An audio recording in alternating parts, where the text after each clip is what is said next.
Salut à tous et à toutes, bienvenue dans cette vidéo. Alors ici, nous allons vous présenter les résultats du traitement des données géologiques collectées lors des travaux de terrain dans la zone d'étude. Alors, comme on l'a dit dans la précédente vidéo, la zone a été maillée et pour chaque maille, donc, des mesures structurales ont été collectées quand il était possible de le faire. Et grâce à ces collectes, on a pu établir un ensemble de données, un ensemble de mesures structurales qui nous ont donc servi dans l'analyse structurelle en laboratoire. Donc, notamment,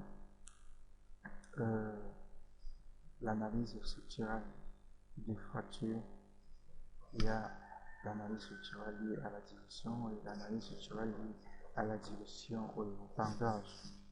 Donc, vous voyez, donc, on a la répartition des directions moyennes par secteur. C'est vrai qu'il y a certains secteurs où les mesures n'ont pas pu être collectées. Mais néanmoins, le secteur central, ici là, on a assez de mesures et assez de précision pour, n'est-ce pas, définir une direction majeure dans le secteur. Donc, il en est de même pour les intrusions diurnes, un ensemble de mesures dont on a été collectées et grâce à ces mesures, une direction majeure de ces qui ont été définies. Alors, si vous remarquez bien, ces deux directions ne sont pas similaires mais appartiennent à une même gamme de directions. Il s'agit de la direction ouest, sud-ouest, nord-est, nord-est, déjà définie au niveau de la revue de la littérature. Donc, tout ceci, toutes les analyses faites à partir de ce domaine ont permis de corroborer un certain nombre de directions mentionnées dans nos revues de littérature.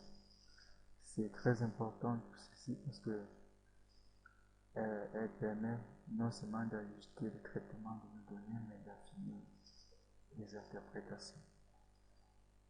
Alors, si on continue ici, on a dans la précédente vidéo présenté les analyses structurelles qui ont été faites sur le terrain, notamment les analyses concernant les plans de déformation sigma 1, sigma 3.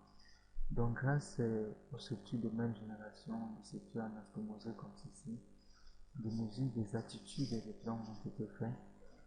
Grâce à ces mesures, nous avons pu élaborer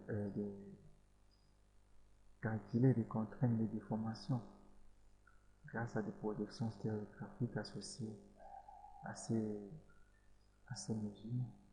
Vous voyez là des stéréogrammes et là des extraits de déformation qui ont permis de définir l'origine des déformations grâce à la classification selon la méthode d'Anderson que je vous envoie à lire pour ceux qui sont intéressés par des projections stéréographiques. Mais comme je dis, c'est très important lorsqu'on fait des analyses d'avoir toutes ces compétences, toutes ces connaissances-là.